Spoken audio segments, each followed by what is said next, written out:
fupa. Okay, guys, I'm sleep deprived. Give me sleep. Are you ready? Okay. It Girl in Crime, Murder, and Mystery. The term refugee comes from the Latin word refugium, which means the act of taking refuge, and was first used in France, refugee, to refer to the French Protestants who fled to other countries after a law protecting their religious liberty was revoked in 1685. The modern world wouldn't be what it is today without the difficult task of leaving one's home to escape persecution in search of another land that may hold promises of safety.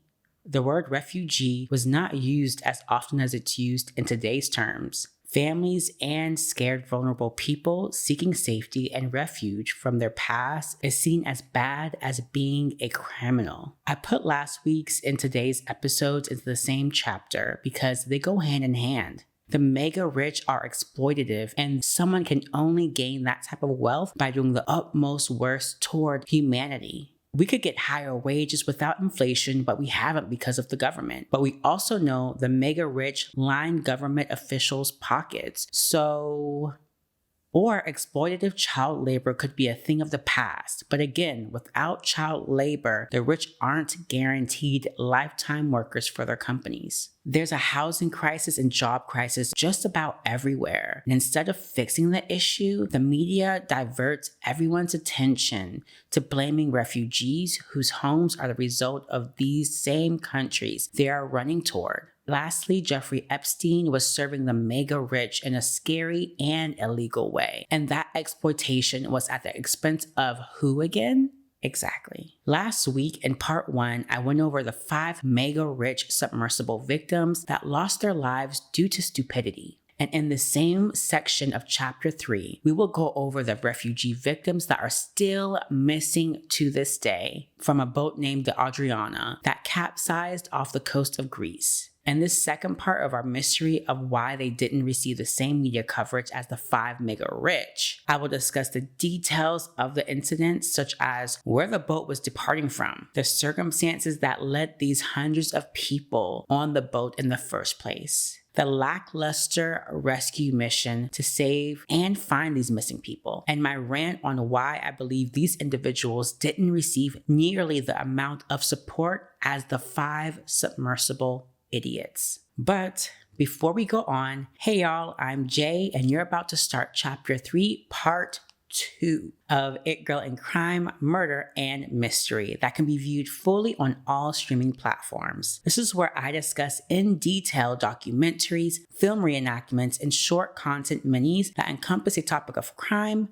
murder, and or mystery in every chapter. And with last week, today continues the topic of mystery. The film or content discussed will always be referenced and also linked in the description box. The referenced content can typically be seen or heard on easily accessible streaming services or social media platforms that inform us, the viewer, of catastrophic and unimaginable events that took place in our past. Now, if you can, please follow me on Spotify, Google or Apple Podcasts, YouTube, and other streaming platforms that can be found in the description box. So if you didn't know, I have a new segment on all podcast platforms called Thursday Minis. It's short form content about cases and stories that do not have enough info to be long form. These episodes come out on Thursdays and are broadcasted on every podcast platform except for YouTube. I have a YouTube playlist called Thursday Minis Previews if you are curious to listen to the first few minutes of each mini. This week's Thursday mini is about anti-Nazi crime. I'm telling you, these short content episodes are juicy. Just type in It Girl in Crime, Murder, and Mystery on your podcast service of choice.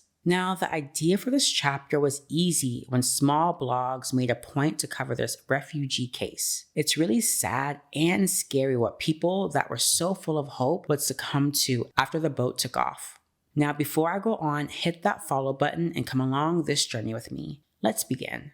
Here is a timeline of the events that occurred on Tuesday, June 13th, 2023, according to statements gathered by AlJazeera.com. At 9:53 a.m., activist Newell Sufi, based in Italy, alerts alarm phone of a large boat in distress carrying 750 people. Over the following hours, Sufi sends additional information, including the GPS position of the vessel. She says authorities in Italy, Greece, and Malta were alerted. A surveillance aircraft from the European Border and Coast Guard agency, Frontex, spots the overcrowded trawler and notifies Greek authorities.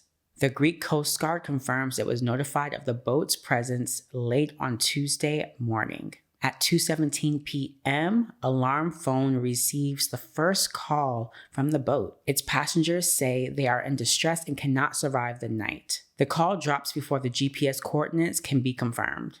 Greek authorities say in their statement that they established contact with someone on the trawler at around 2 p.m.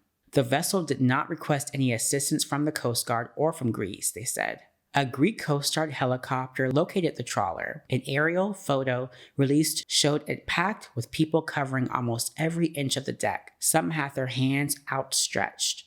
At 4:13 p.m., after a number of failed attempts at communicating with the boat, alarm phone receives the coordinates. At 4:53 p.m., the organization alerts the Greek authorities via email, as well as other actors including the EU Border Agency, Frontex, and UN Refugee Agency in Greece. At 5:10 p.m., Greek authorities ask a Maltese-flagged tanker called the Lucky Sailor to bring the trawler food and water. According to the company that manages the Lucky Sailor, people on the boat were very hesitant to receive any assistance and shouted that they wanted to go to Italy. Eastern Mediterranean Maritime Limited said in a statement that the trawler was later persuaded to accept supplies. At 5:20 p.m., the passengers call alarm phone saying the boat is not moving and the captain fled on a smaller boat. They added that they need food and water. At 6:30 p.m., the Greek Coast Guard says it observed the boat by helicopter and it was sailing on a steady course. Greek officials say they were faced with a dilemma on what to do with a vessel that had repeatedly declined offers of assistance, as they worried that even the slightest shift could unbalance the boat. At 6:55 p.m., Sufi writes that migrants on board tell her 6 people died and another 2 were very sick. No other account has mentioned deaths prior to the shipwreck. At 8:05 p.m., alarm phone is informed by the passengers that they received water from the merchant vessel Lucky Sailor, and they have been in contact with the police. Alarm phone also notices that a second merchant vessel, the Faithful Warrior, is close to the boat.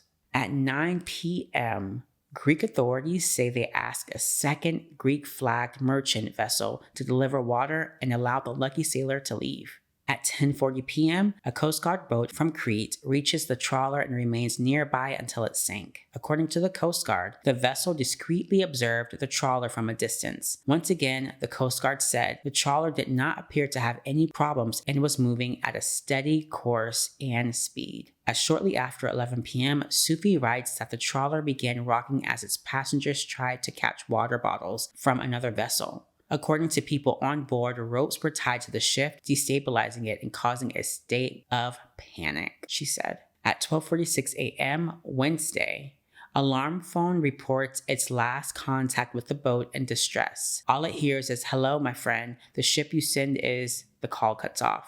The Greek Coast Guard says merchant ships delivered supplies and observed the vessel until the morning when the satellite phone user reports a problem with the engine. About 40 minutes later, according to the Coast Guard statement, the vessel began to rock violently and sank. The Greek Coast Guard says the boat's engine stopped working shortly before 1 a.m. on Wednesday, and the vessel later capsized, sinking in about 10 to 15 minutes. The boat that was used to transport the nearly 750 people was a fishing trawler. A fishing trawler is a commercial fishing vessel designed to operate fishing trawls, which is also a method of fishing that involves actively dragging or pulling a trawl through the water behind one or more trawlers. Now, if you randomly have ever clicked on National Geographic back in the day, a lot of those fishing shows were using fishing trawlers. Here's some clips. Those operating in the middle of the ocean, each fish trawler is different, but all of them are essentially floating factories in which the main goal is to catch fish. Now, the capsized ship departed from the port of Tobruk in Libya. state broadcaster ERT reported. It was traveling to Italy, Greek officials said, but we will come back to those Greek officials and their lack of accountability on this exact incident. Now, the total number of refugees on the boat are still unknown, sadly. Many were coming from bordering countries near Libya. Many were fleeing persecution, war, and starvation.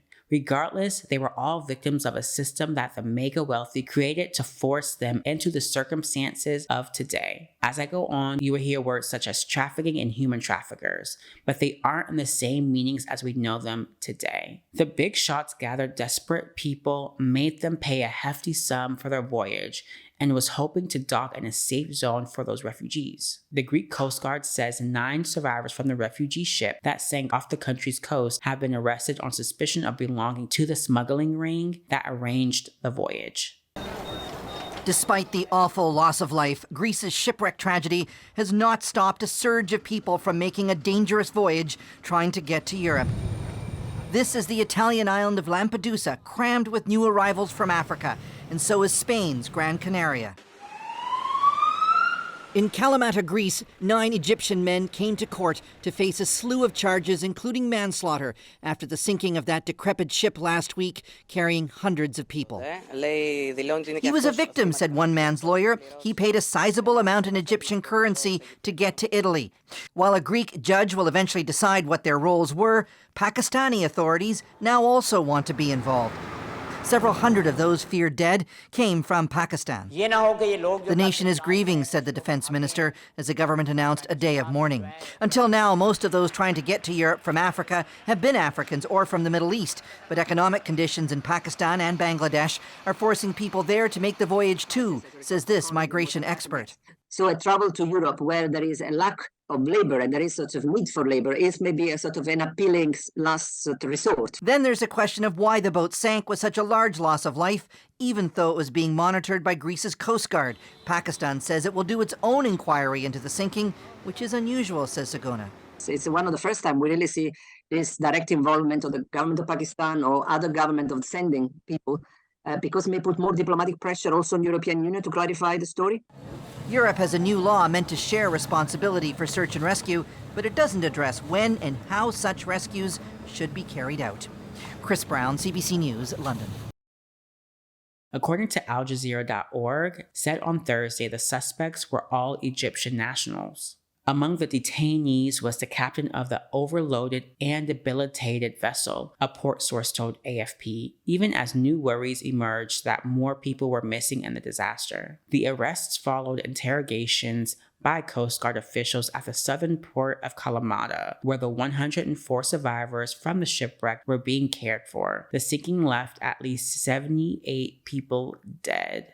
The arrests were the result of 2 days of interviews with the survivors, cross-referencing the information and honing down the possibilities of who among the survivors might have been a part of the trafficking ring that profited from this enterprise, and the profits are enormous, Al Jazeera's John said. John, reporting from Kalamata, said the charge of human trafficking in Greece, if it leads to a conviction, carries up to 20 years in prison. The weight of the charges would be affected also by the size of sums involved, he said.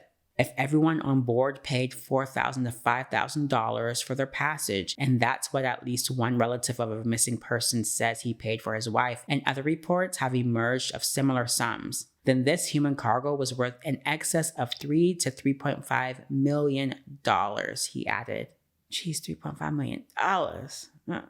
Now, this is the type of human trafficking Europe and other Western countries are concerned with stopping. There really needs to be a new word for what that is, because trafficking has a bad stain on it already. All the actual trafficking that benefits the wealthy in Greece and other countries is seemingly never mentioned or stopped, if you noticed.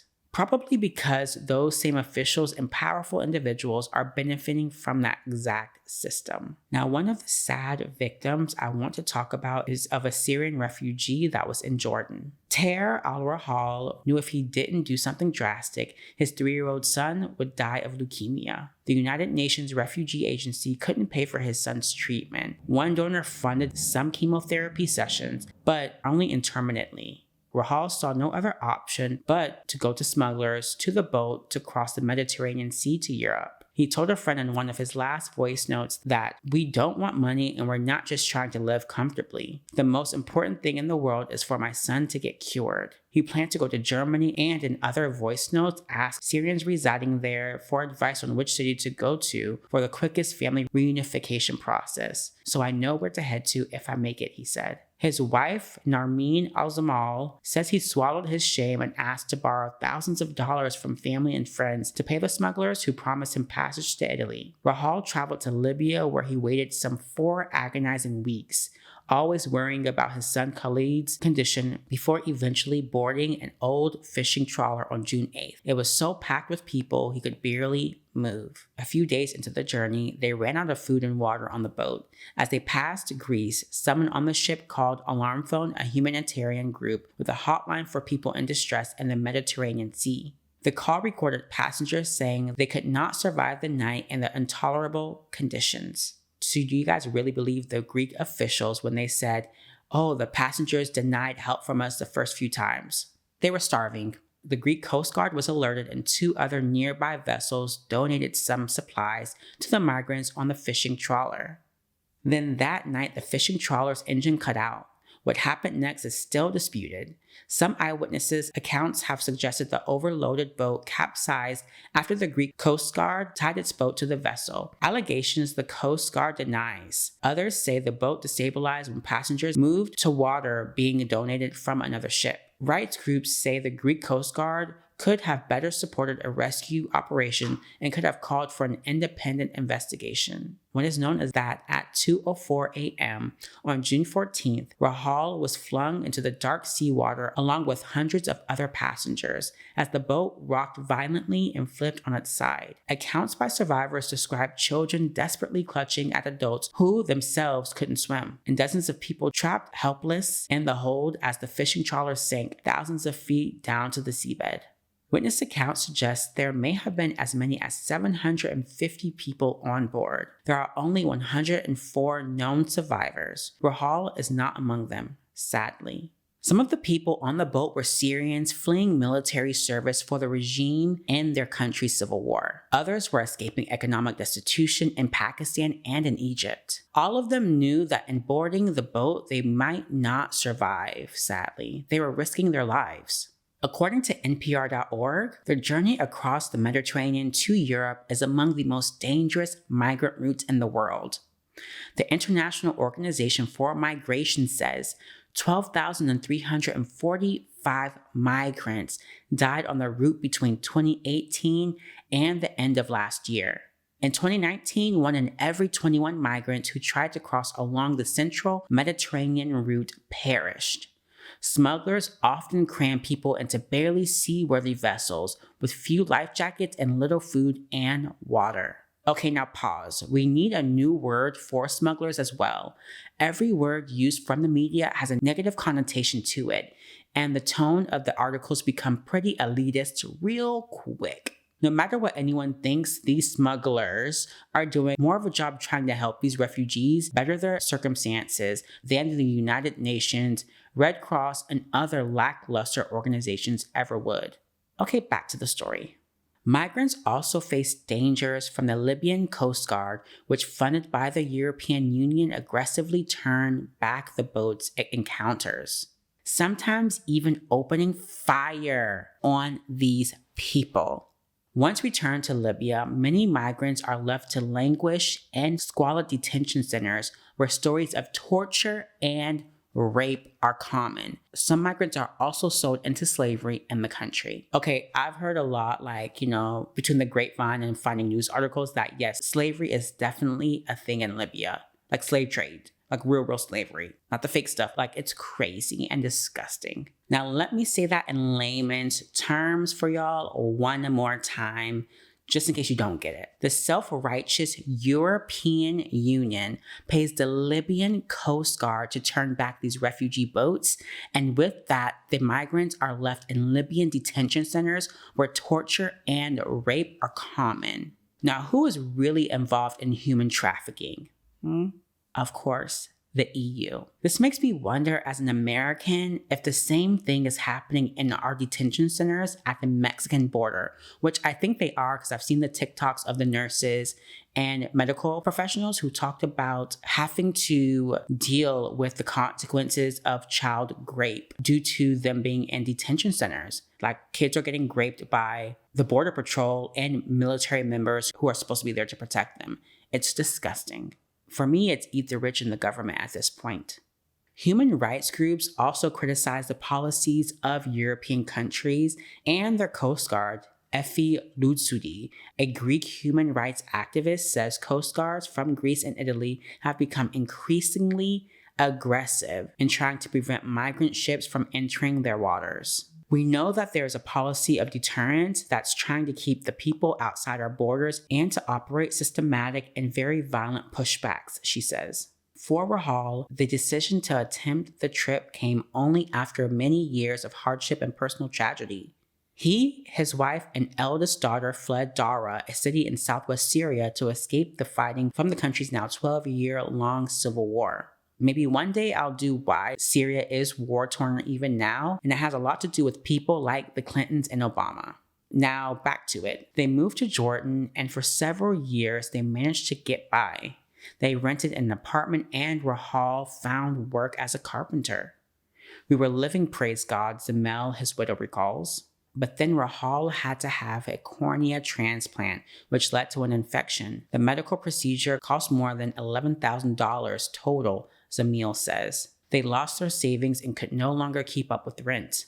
So they had no choice but to move into Jordan's Zatari refugee camp, home to some 80,000 people. Then on June 29, 2022, Zamil says they received the devastating diagnosis Khalid, their youngest son, then 2 years old, had advanced leukemia. He needed urgent treatment.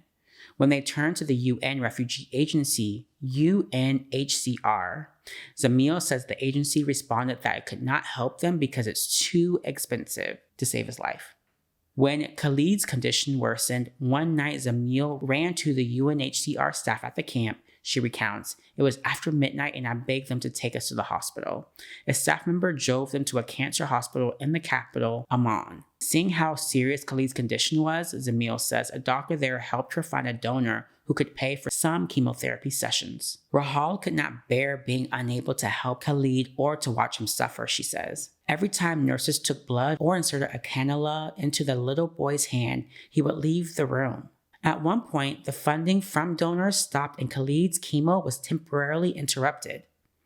Doctors told the family that Khalid may soon need a bone marrow transplant, a difficult and expensive procedure.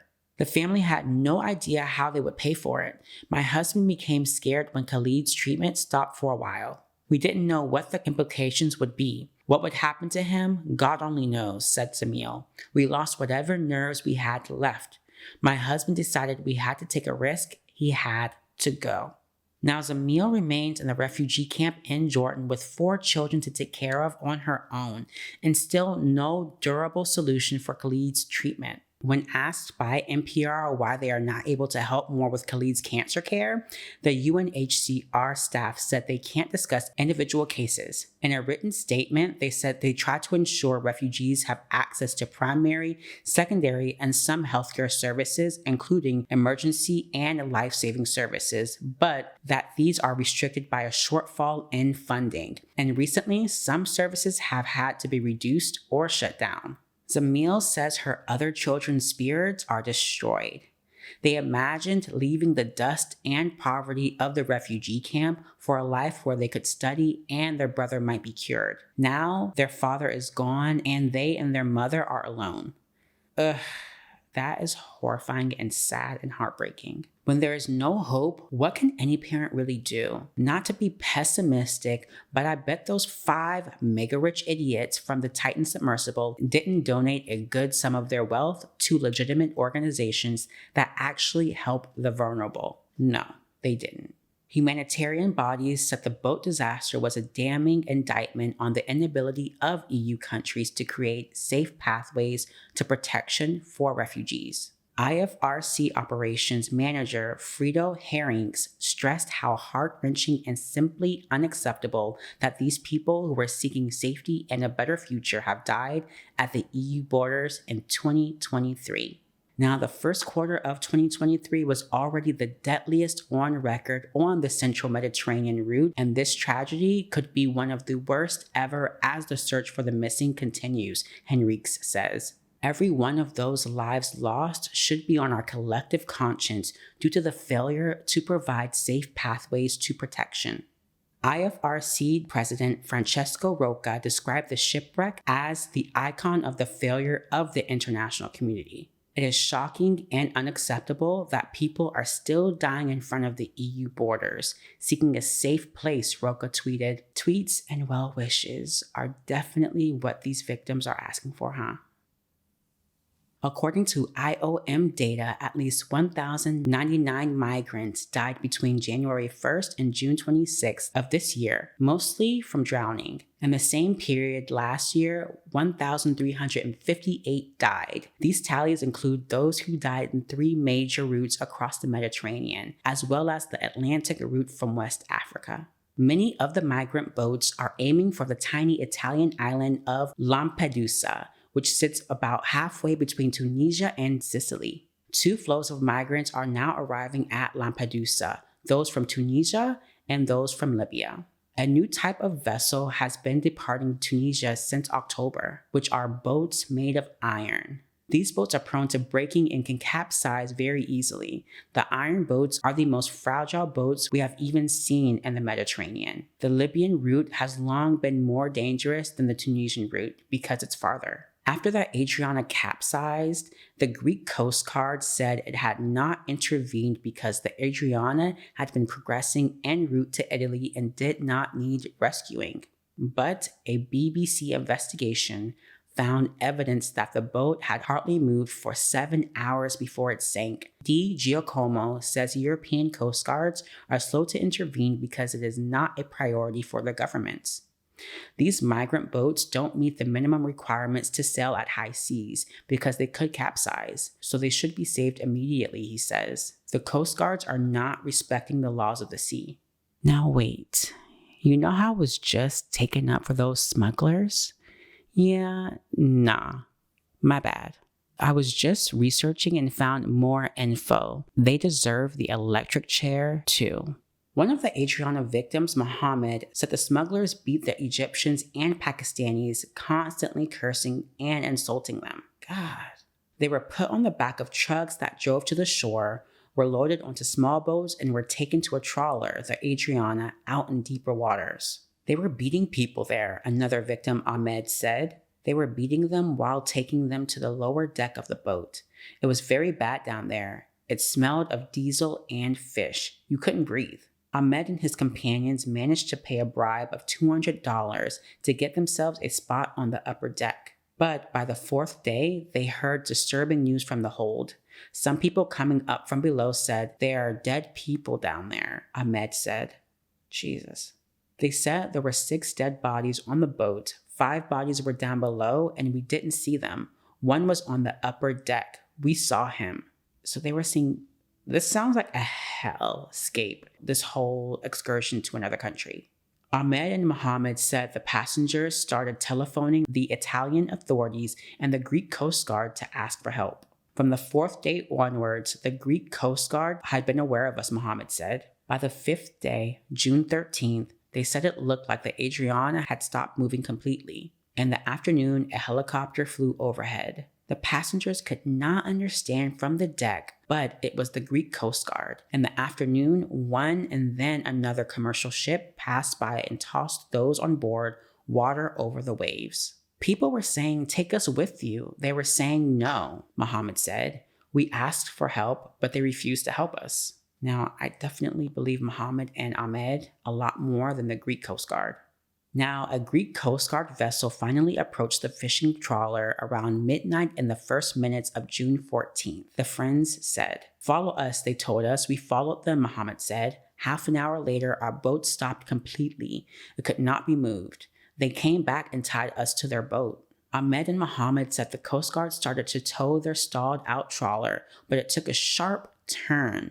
The Adriana heaved precariously left, then right, then capsized. They were right next to us when it capsized. In the moment it sank, they moved away from us. They deliberately made us sink, Mohammed said. We were standing on top of the boat and we were able to see everything clearly. Now tossed in the dark Mediterranean Sea, hundreds of people tried to find something to cling on to, some way to survive. People were holding on to me, Ahmed said. After an hour and a half, Ahmed said he spotted an inflatable Coast Guard boat and swam toward it. They were 200 or 300 meters away from us, he said. I swam to them and got into the boat. They did not come close to us to save us.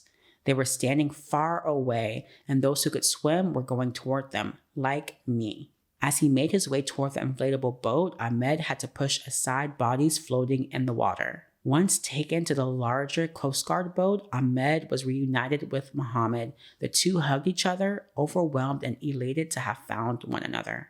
The survivors of the shipwreck were taken ashore. Mohammed said that when they were first held in the Greek city of Kalamata, the authorities came to take his testimony of the tragedy 3 or 4 times. When we told them that we had been towed with a rope, they stopped, he said. They were saying that the problem was our boat. They wrote our statements with their own words. They did not write down what we said. They made us say it and write it down ourselves.